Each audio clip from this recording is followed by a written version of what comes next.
sommes ravis de savoir que vous êtes connectés sur notre chaîne YouTube. Que la bonne main du Seigneur soit sur vous ainsi que vos familles. Chers internautes, aujourd'hui nous allons parler des prescriptions bibliques de validité du mariage.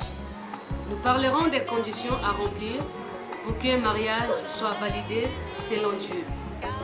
Souvenons-nous dans le livre de Genèse, chapitre 2, le verset 24, la Bible dit « C'est pourquoi l'homme quittera son père et sa mère, s'attachera à sa femme.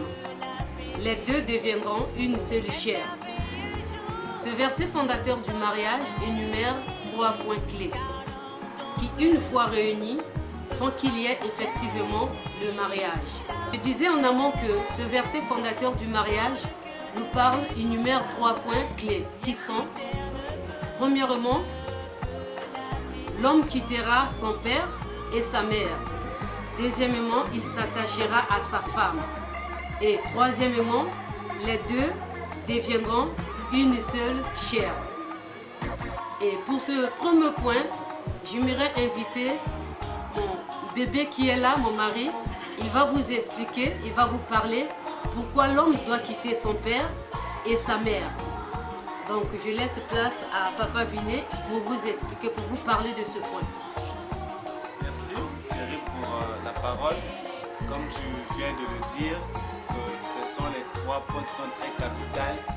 Les 3 points, une fois réunis, ça fait que le mariage soit exactement conçu. Et le premier point, quand on parle l'homme quittera son père et sa mère, nous devons savoir que le mariage est un acte public d'émancipation. Donc quand un homme et une femme se marient, ils ont l'objectif d'être épanouis, d'être émancipés.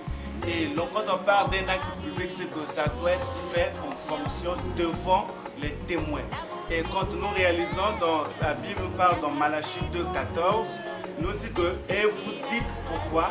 Parce que l'Éternel a été témoin entre toi et la femme de ta jeunesse, et à laquelle tu es infidèle, bien qu'elle soit ta compagne et la femme de ton alliance. » Et sur ce passage, on ajoute encore Ruth 4, verset 9 à 10, il est écrit « Alors Boaz dit aux anciens et à tout le peuple, vous êtes témoins aujourd'hui que j'ai acquis de la main de Naomi tout ce qui appartenait à Elimelech, à Kijan et à Machlon, et que je me suis également acquis pour femme Ruth la Moabite, femme de Machlon, pour relever le nom du défunt dans son héritage, et afin que le nom du défunt ne soit pas retranché d'entre les frères et de la portée de son lieu. Vous êtes témoins aujourd'hui. Quand nous faisons l'analogie avec les 2 passages, nous réalisons qu'il y a un mot qui est en train de répéter, on nous parle de témoin. Donc le mariage, c'est qu'il faut qu'il y ait des gens qui témoignent exactement que nous sommes témoins. Et pourquoi nous devons quitter nos papas et notre maman? En réalité, je prends l'exemple, je me dis souvent que le foyer c'est comme un royaume. Je me souviens avant que je puisse me marier, on avait un royaume, je pourrais dire notre royaume s'appelle le royaume Mongo, parce que le roi de ce royaume c'était mon père qui s'appelle Monsieur Mongo, et la reine c'était ma maman, et moi aussi je faisais partie, donc j'étais le prince. Donc du coup, si je me marie, j'ai l'obligation d'aller expandre, faire succéder la royauté. Donc je ne peux pas me marier et demeurer toujours dans le toit de mes parents. Et pourquoi nous devons quitter nos parents? Pourquoi nous devons quitter notre maman et notre maman? Parce que une fois que nous nous marions, c'est déjà 2 comportements qui se réunissent. Donc moi j'ai été élevé de ma manière, mon épouse a été élevée de sa manière. Donc quand nous nous réunissons, du coup, dans un premier temps, il va y avoir des confrontations, il va y avoir des raisons où parfois on ne sera pas tous d'un commun accord. Donc s'il arrive qu'on est marié mais que nous vivons chez nous, automatiquement mes parents ils vont avoir une influence négative sur notre foyer. Et vice versa, s'il arrive que nous nous marions, que nous partions vivre chez ma belle famille, leur famille, il y aura une influence négative sur nous. C'est pour ça que c'est très très capital qu'une fois marié, il faut qu'on quitte. Donc quand on dit de quitter, ce n'est pas qu'on refuse nos parents, non, mais on quitte parce qu'on veut être libre, on veut vivre notre mariage comme tel. Et généralement, si tu t'es marié et que tu cherches à demeurer dans ta famille, et quand vous aurez des problèmes, ça sera difficile, même si c'est toi qui as tort, que tes parents puissent accepter que non, toi tu te comportes mal. Et on quitte les parents parce qu'on ne veut pas qu'il y ait les interférences dans le foyer.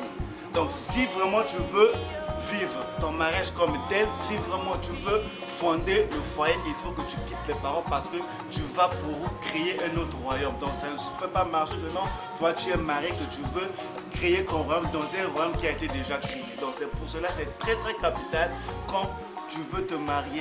La première des choses, c'est qu'il faut que tu quittes tes parents. Soit si tu as l'argent, si Dieu t'a fait grâce à vous de te marier, que tu trouves une maison à toi, c'est bien. Tu pars, tu vas vivre dans ta maison. Mais si tu n'as pas assez d'argent pour avoir une maison construite, la meilleure des choses, c'est que tu dois aller louer une maison auquel tu dois vivre seul avec ta femme. Je précise bien seul avec ta femme et avec ton homme. Ce n'est pas avec les parents. Donc quand on se marie, on laisse tout derrière. Donc nos parents, on les laisse derrière parce que nous voulons vivre un mariage épanoui. Et c'est dans ce but que Dieu avait créé le mariage. Et Dieu a créé le mariage pour que le mariage puisse être épanoui, pour que le mariage puisse avoir le temps d'épanouissement. C'est pour cela que nous devons quitter nos parents. Et je remets encore la parole à mon épouse pour qu'elle puisse nous parler du deuxième point. Merci chérie pour la parole. Le deuxième point, je disais en amont, l'homme s'attachera à sa femme. Déjà, nous devons retenir que le mariage est le libre choix d'un homme par une femme. Et réciproquement selon le ressort mystérieux de l'attirance réciproque. Cet engagement, cet attachement se justifie par un engagement, par un projet, cet attachement se justifie par un projet de vie commune, par un engagement de fidélité exclusive, par un amour volontaire. Et ce côté de libre choix est une évidence aujourd'hui. Mais il a été longtemps dans l'histoire un des obstacles à la réalisation du dessein de Dieu. Chers internautes, nous devons retenir qu'on ne se marie pas par pression. On ne se marie pas par pression. Premièrement, quelque chose à retenir. Pourquoi? Parce que aujourd'hui, je prends un exemple. Là où je suis, là où j'habite, toutes mes sœurs se sont déjà mariées. Il n'y a que moi, je ne suis pas encore mariée. Et du coup, je commence à créer des conditions, je commence à tout faire pour que je puisse me faire remarquer, pour qu'un homme puisse me regarder, pour que forcément, à tout prix, je dois me marier. Non, on ne se marie pas par pression, c'est pas parce que là où tu es, tes amis, tes copains, tout le monde se sont mariés et tu te dis, bon, c'est le moment pour moi, pourquoi pas, je dois me marier. Et comme ça, là, tu te lances dans le mariage. Non, non, non. On ne se marie pas par pression, c'est pas parce que tu as une voiture, c'est pas parce que tu as une maison, tu travailles déjà et on t'excite quoi, on te dit c'est le moment pour toi, tu dois te marier et du coup tu te lances comme ça dans le mariage. Non. Deuxièmement, on ne se marie non plus par pitié. Je prends un exemple, là où tu es, je ne sais pas, là où tu travailles ou là où tu pries, il y a une sœur là, elle est accueillante. Elle est serviable, elle se comporte bien, c'est une femme, elle mérite le mariage au fait. Et toi, tu es là, tu la regardes, tu te dis, tu ressens rien pour elle. Mais en toi, tu te dis que si je la laisse comme ça, qui va la prendre? Et quand je la regarde, son âge avance, elle a déjà 36 ans, elle a déjà 40 ans. Non, je la prends seulement au mariage pour l'aider.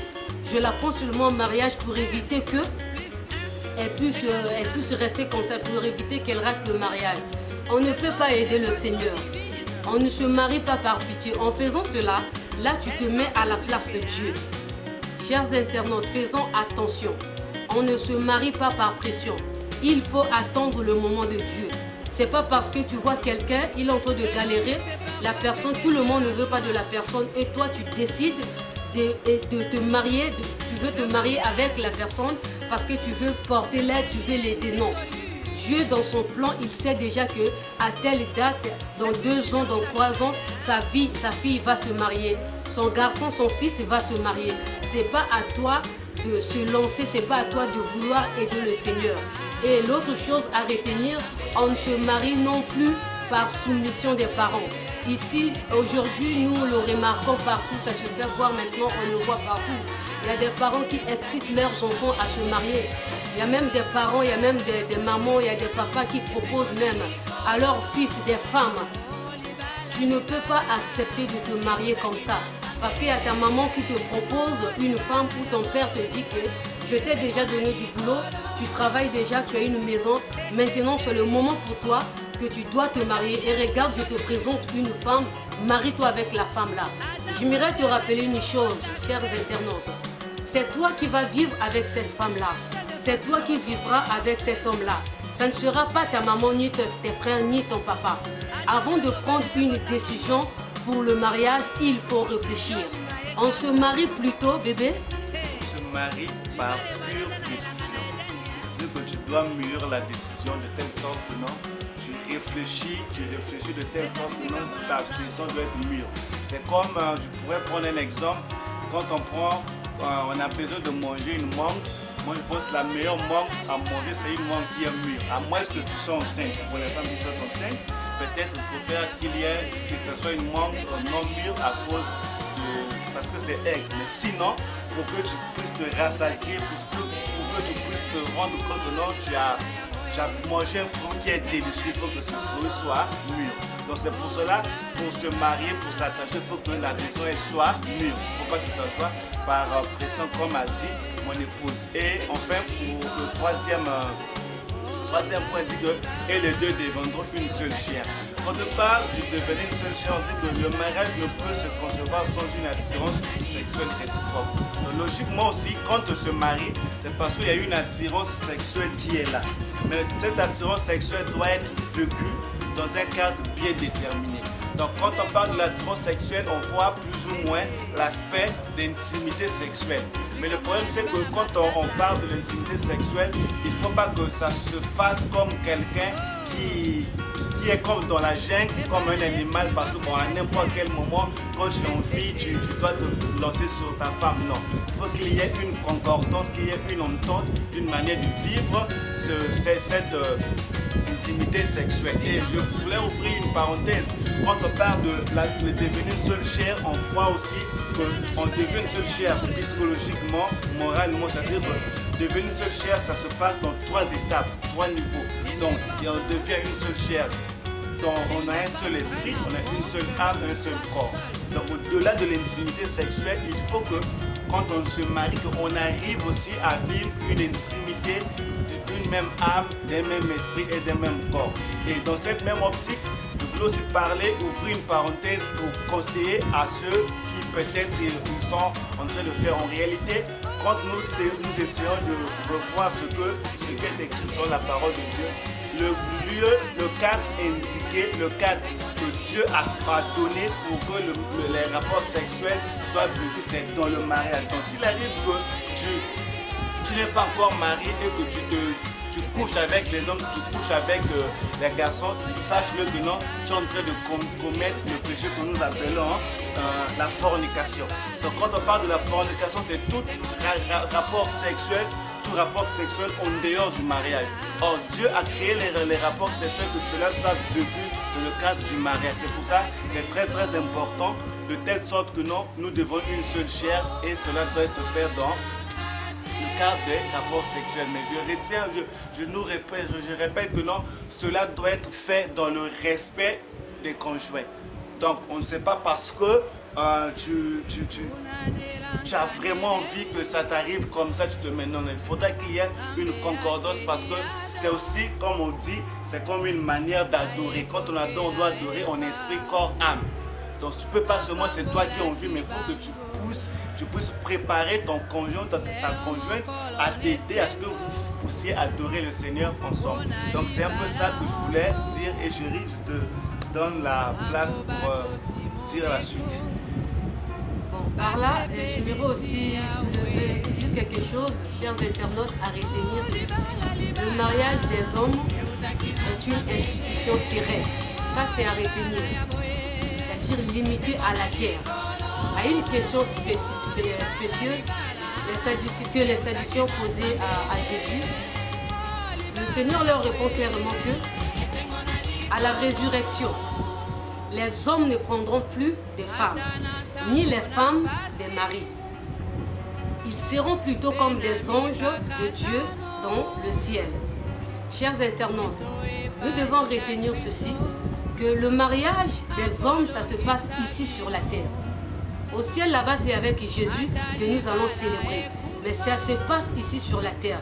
Si ici tu te dis que tu ne peux pas te marier, ici là je ne vais pas me marier, j'attends me marier au ciel, là tu as tiré à terre. En fait tu t'es trompé. Le mariage ça se passe ici sur la terre. Et avec Jésus, après l'enlèvement, après que tout est fini, le jugement, tout est fini, il n'y aura plus rien. Le mariage là-bas, il n'y aura plus de mariage, femmes, hommes, tout ça là, ça ne va plus se faire.